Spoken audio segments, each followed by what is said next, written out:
3 ദിവസത്തെ എല്ലാ സെഷൻസിലും എനിക്ക് പങ്കെടുക്കാൻ കഴിഞ്ഞിട്ടില്ല. പക്ഷേ ഞാൻ പങ്കെടുത്ത സെഷൻസിലെല്ലാം തന്നെ പിന്നെ വളരെയധികം ഈ നമ്മുടെയൊക്കെ ഈ മാറുന്ന കാലത്തെക്കുറിച്ചുള്ള ആശങ്കകളും ആദികളും പിന്നെ അവിടെയൊക്കെ നമ്മൾ പ്രകടിപ്പിക്കുകയുണ്ടായി. അപ്പോൾ സദസ്സിൽ നിന്നും വേദിയിൽ നിന്നും കേട്ട സ്വരങ്ങൾ, അതിൽ നിന്ന് ഞാൻ മനസ്സിലാക്കിയത് എല്ലാവരും ഒന്നിച്ച് പറയുകയാണ് ഇനിയും ഒരവസരം കൂടി നൽകണമെന്നുള്ളത്, ഒരു 3-ാം ഊഴം നൽകണമെന്നുള്ളത്. ആ ഒരു ശബ്ദം, ആ ഒരു ആശയം വേദിയിൽ നിന്നും പിന്നെ സദസ്സിൽ നിന്നും മുഴങ്ങിക്കേട്ടു. അപ്പം അത് സംഭവിക്കും. കാരണം അത് ജനഹിതമാണ്, ജനങ്ങളുടെ ഹൃദയത്തിൽ നിന്ന് വരുന്ന ഒരു ശബ്ദമാണത്. അതുകൊണ്ട് ഇത് സംഭവിക്കും.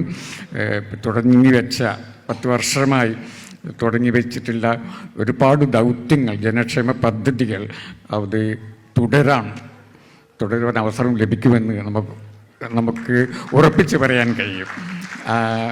ഒരുപക്ഷെ ഈ സാഹിത്യോത്സവത്തിൻ്റെ ഒരു സന്ദേശവും അതാണ്.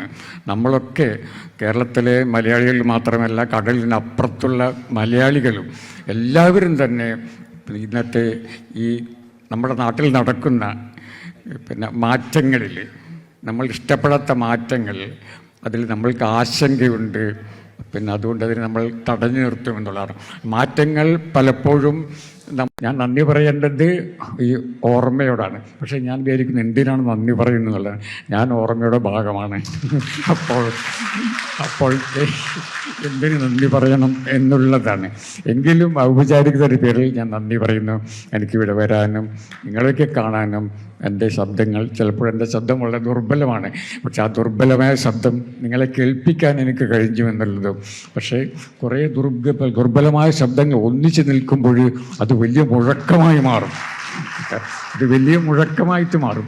അത്ര ശബ്ദങ്ങളാണ് പലപ്പോഴും, ചിലപ്പോൾ ഗർജനങ്ങളല്ല, ചില പിറുപിറുക്കലുകൾ, ചില ചെറിയ മുഴക്കങ്ങളാണ് പിന്നെ നമ്മുടെ സമൂഹത്തിൻ്റെ ഗതിയെ നിർണ്ണയിക്കുക.